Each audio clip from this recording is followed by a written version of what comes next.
everyone and welcome. Hello everyone and welcome to the first round review here on the Cheat Meal presented by Deep Fried Draft. My name is Brian Bosarge. First round of the NFL draft is in the books and it was different. It's just so many strange things happened here in the first round. Seven trades. Um, Seven trades happened, which I actually called that on a radio spot I did yesterday. Um, but we're gonna go pick by pick. So this is gonna be I'm gonna be here for a little while, long video, if you will. We're going to break down the trades. We're going to break down the picks. We're going to talk about how my value board shapes out. Cheat Meal, unofficially brought to you by Dr. Pepper, the drink of champions. Well, it gets right down to it. I had heard for weeks. Number one pick was written in stones. Sam Darnold was going to be the number one pick to the Cleveland Browns. And then lo and behold, it breaks out this morning that Baker Mayfield was going to be the pick at number one. My mock draft was in. It was too late to change it now. But still, a part of me in the back of my mind thought it wasn't going to happen. But here we are. Baker Mayfield from Oklahoma, the quarterback, the number one pick in the NFL draft. I like Baker a lot. He was my sixth overall player, second ranked quarterback on my board. Baker, he's just very efficient, tremendous, a leader. His teammates rally behind him; they love him. He's perfect for the city of Cleveland, I believe, and I think the Browns tonight, and I think tomorrow night, with their two picks at the top of the second round, they're going a long way to turning the franchise around. Now, will that be with Hugh Jackson beyond next year as head coach? I don't know. But I love the pick of Baker Mayfield. Number two, the Giants surprised me because I thought with Sam Darnold still on the board, that's the direction that they would go. It ended up not being the case. They go with Saquon Barkley, who was my top-ranked player, but not a player I thought would be the second overall pick in the draft. But Barkley's a tremendous runner, one of the best receivers out of the backfield I've seen. And he also offers a kick return versatility. So big ad there for the Giants. The Jets, I had thought all along they would have Baker Mayfield as their quarterback. They instead have Sam Darnold fall in their lap. Darnold is my third-ranked quarterback, 11th overall player. But Darnold is he's a tremendous player, makes plays with his feet. When the play breaks down, Darnold makes plays, and that's something that's always a positive to have. He turned the ball over a lot this past season. That was why I was down further on him than some of the other quarterbacks. With the fourth pick, I thought that Cleveland might go with Bradley Chubb here as he was sitting on the board. I also thought they would entertain trade offers to move back, but instead they take cornerback Denzel Ward from Ohio State. Ward was one of the top corners in this draft. I thought this was a little high for him, which is why I thought he might be who Cleveland targeted in a trade back scenario. But obviously they didn't think they could get him in a trade back, so they go with Ward, who's an immediate starter, I believe, on the outside for Cleveland. Denver at pick 5, another spot I thought would be in a trade back scenario. But they do not. They add to their pass rush with Bradley Chubb from NC State. Chubb is the best edge rusher in this class, and pairing him with Von Miller is sick. And there's some AFC West offensive line coaches that are pretty disgusted right now, trying to figure out how to block that madness. With the sixth pick, the Colts do all they can to help Andrew Luck here and get the best offensive lineman in this draft class, and probably the cleanest prospect as well, Quentin Nelson, the guard from Notre Dame. Just immediate upgrade to their offensive line. He could be an all-pro sooner rather than later.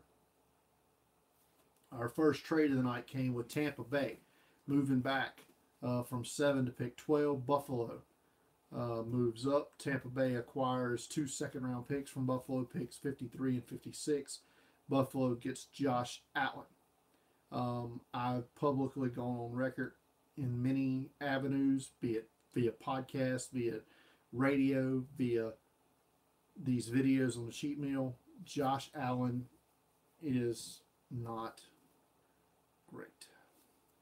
Allen was my 70th ranked player, my 6th ranked quarterback. I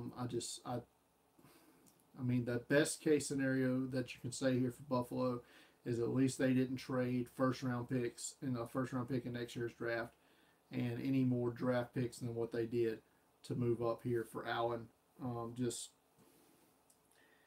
don't know. I don't. It's just sorry, Buffalo. Pick 8, Chicago stays put, gets the best linebacker in the draft, Roquan Smith. He's a leader, will be their leader of their defense immediately. Roquan Smith, one of the best players in this draft.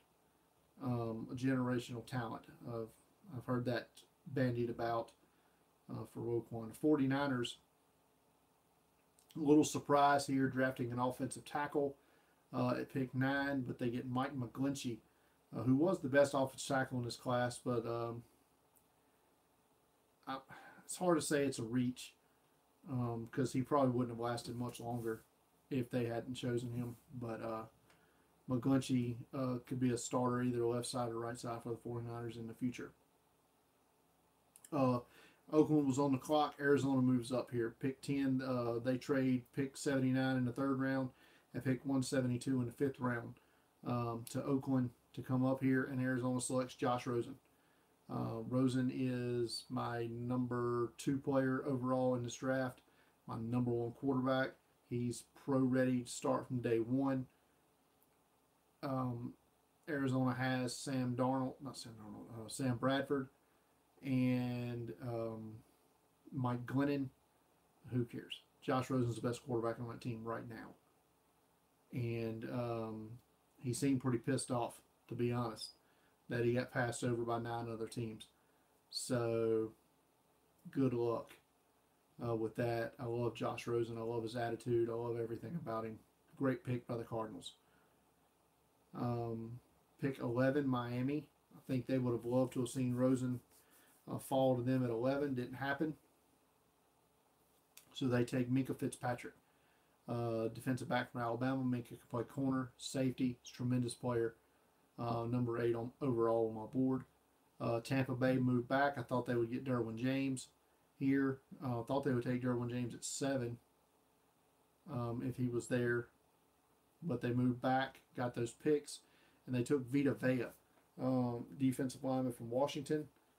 He'll play the nose next to Gerald McCoy in their front 4. Scheme's a good fit for him, and it's going to make it tough on the NFC South to block that up the middle. Pick 13, I think Washington would have taken Vita Vea at 13, so they go with their number 2 defensive lineman and Deron Payne from Alabama. Had a early 20s, mid-20s grade on Payne, but you figured the run on defensive lineman was starting, so that's why they went there. Head scratcher, one of the bigger head scratchers in the 1st round for me was the Saints trading up from 27 to 14. They give Green Bay a 5th round pick in this year's draft, number 147, and next year's 1st round pick to go up 13 spots and draft edge rusher Marcus Davenport from UTSA. Davenport is raw, very talented, but raw. Is he going to ever put it all together? I don't know, and to me this is a big, big risk for the Saints.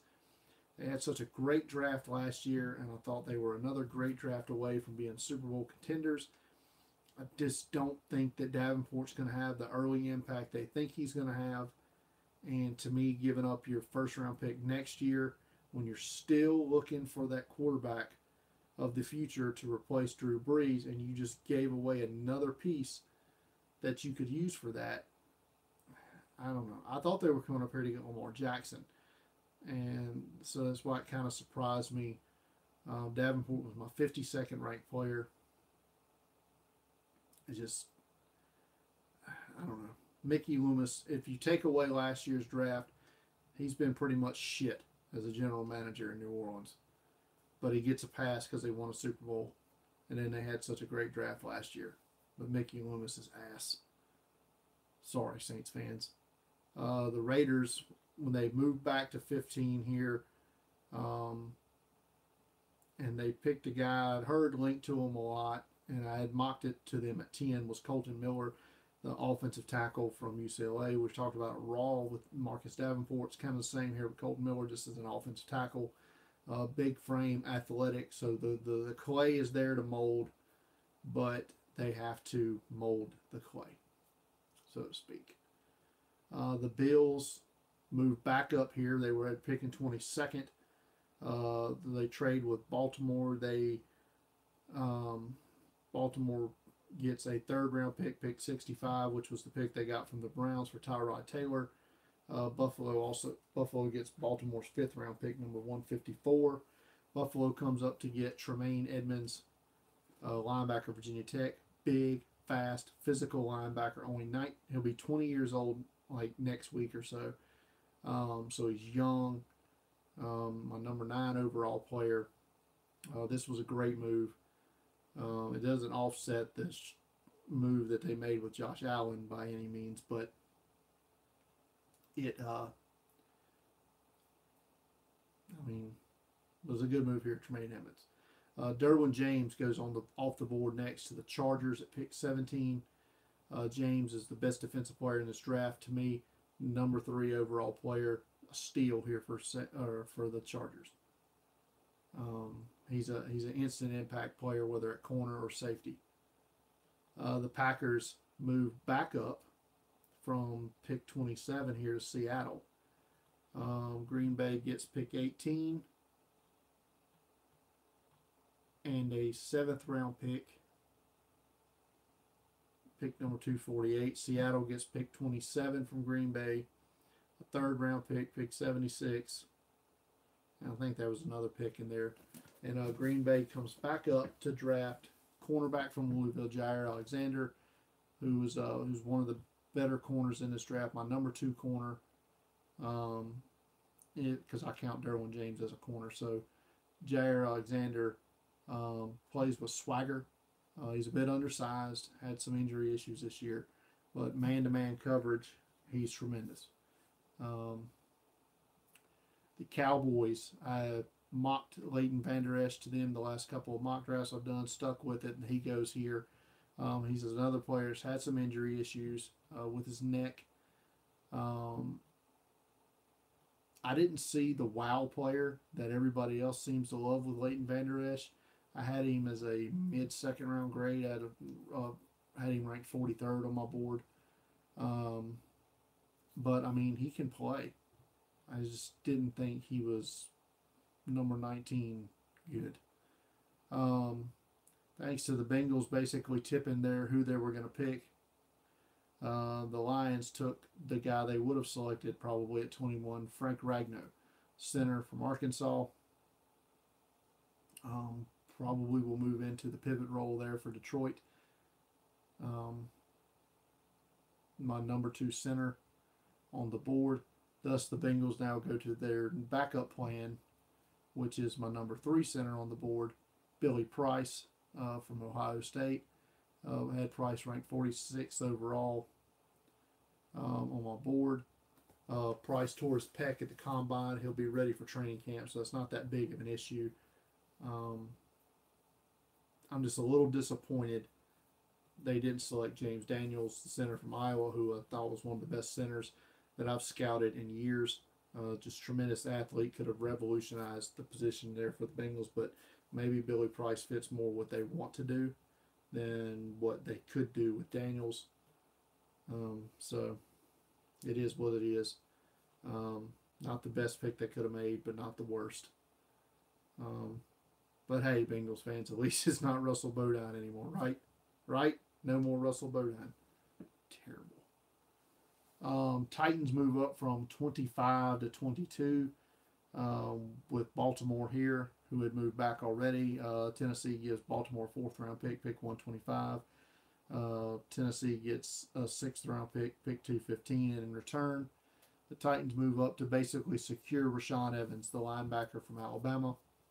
I had mocked him to them at 25, so this was not a big shock to me. And like I said, I guess they wanted to get ahead of New England to secure his services. So Evans could be the leader of the Titans defense there. So it's a good pick. The Patriots, a surprising pick, but a good pick. They select Isaiah Wynn, who many projected to be a guard, but was announced as a tackle while they were at the draft.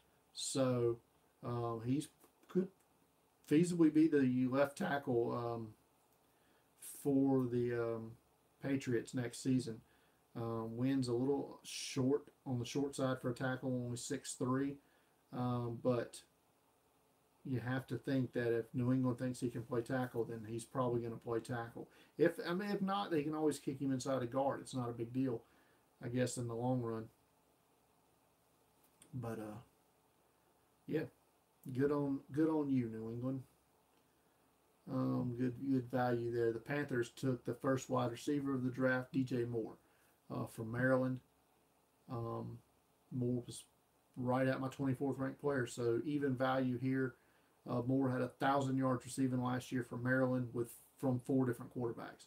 Tremendous production from that adverse situation. And he got the Steve Smith seal of approval during the draft, so I guess that counts for something. The Ravens here after picking up all the extra picks, move back here and they select the first tight end of the draft, Hayden Hurst from South Carolina. Listen, I like Hayden Hurst. He's a Gamecock. You all know I love South Carolina and I love the Gamecocks. But Hurst was not the best tight end in this draft. He's going to be a 25-year-old rookie because he played 2 years of minor league baseball. He's not the most athletic.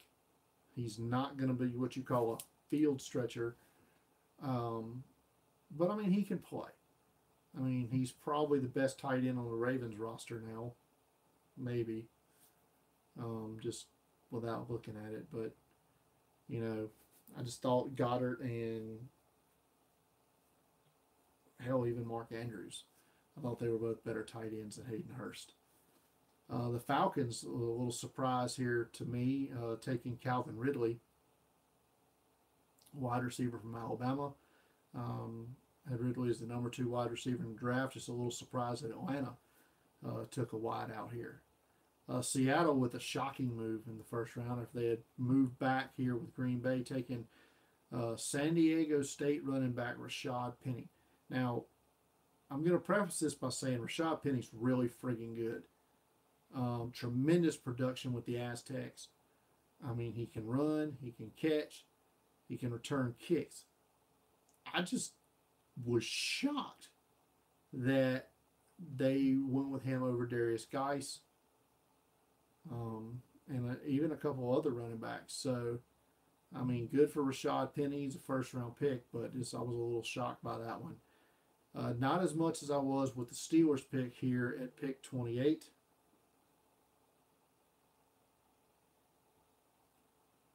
And they draft safety from Virginia Tech and brother of Tremaine, Terrell Edmonds, here. Steelers needed a safety. I mean, I think nobody has a problem with the position. I have Terrell Edmonds as my number 12 safety and 140th overall best player. This is just complete dog shit value on my board for the Steelers. They did this a couple of years ago, but in the second round when they drafted Senquez Golson from Ole Miss as a corner, when they drafted Artie Burns in the first round. I mean, these were just poor value picks, and they turned out to be poor players. And I'm not saying Terrell Edmonds is going to be a bad player. He's a tremendous athlete. But, jeez. Come on, guy. You could have had this guy in the third round or something and just draft him in the first. It's a bad pick. Which, I mean, I don't care. I hate the Steelers. So, I mean, keep drafting bad players, I guess. But, I mean, like I said, I'm not saying Terrell Edmonds is a bad player. He's just not a first-round pick. or shouldn't have been a first round pick. The Jaguars add to their defensive line with Taven Bryan from Florida. Not a position I thought they would go with, but they're just kind of continuing to stack their defensive line and, keep adding to your strengths, I guess. Make your strengths stronger. Vikings took Mike Hughes, corner from UCF. There was a couple other corners on the board I liked a little bit better, but Mike Hughes, it is for the Vikings. Thought they might have also gone interior offensive line. They may address that in the second round. Patriots with a little surprise here at 31, going with the running back and going with Sonny Michel from Georgia. There had been a report out that teams were concerned with a knee. He had like a bone-on-bone condition in his knee. Apparently, it does not bother New England as they put the first round money on Sonny Michel. And then our 7th trade of the first round, Baltimore trades up 20 spots, coming from 52 to 32. They basically swap 4th round picks. So they're going to swap like 8 spots in the 4th round. And Philadelphia also acquires a 2019 second round pick. And Baltimore selects Lamar Jackson, quarterback from Louisville. So you get the 5th-year option with Lamar Jackson here. You're basically setting yourself up post Joe Flacco, whose contract you can get out from under with no dead money after next season. If Lamar Jackson develops where you feel good about that. It's a really good play here for Baltimore. Helps out their value that they lost with the Hurst pick from a value board, but I thought Jackson could have went anywhere earlier. Like I said, when New Orleans moved up to 14, I thought that's who it was for. So for Jackson to still be on the board here at 32, kind of reminiscent to me of similarly, not quite this value based on my board, but with Teddy Bridgewater in 2014 when Minnesota traded back into the first round to acquire Bridgewater and get that 5th-year option, which of course they ended up declining because Bridgewater had the horrific knee injury. But similar situations, I do believe, with him and Lamar Jackson here. So good luck to him in Baltimore. So that's it. Hey, just some. Oh, one more trade happened. Pittsburgh traded wide receiver Martavis Bryant to Oakland for the 3rd round pick that Oakland got from Arizona. So there you go. Let's clean that up right quick. Yeah. So the first round's in the books. 5 quarterbacks, second most, tied for the second most in history. The 83 draft had 6. 7 trades. Like I said, but I kind of hit that one on the nose. Best value pick, Derwin James to the Chargers. Worst value pick easily is Terrell Edmonds, minus 112 value for Pittsburgh. So, what else is going to happen? I should have a write-up, some sort of recap write-up at WBLZ Media tomorrow. Look for a second-round mock draft at over at deepfrieddraft.com. I think I'm going to post that tomorrow. Never done one of those before, so I have a little fun with that, I guess. So that's it. Thanks everybody for watching. Follow me on Twitter at deepfrieddraft, facebook.com/deepfrieddraft, YouTube, search Deep Fried Draft and the Cheat Meal. And to see videos like this, click subscribe and get notified of when those come out. And yeah, see you guys tomorrow. It's been a long day, long day. Good night, everybody.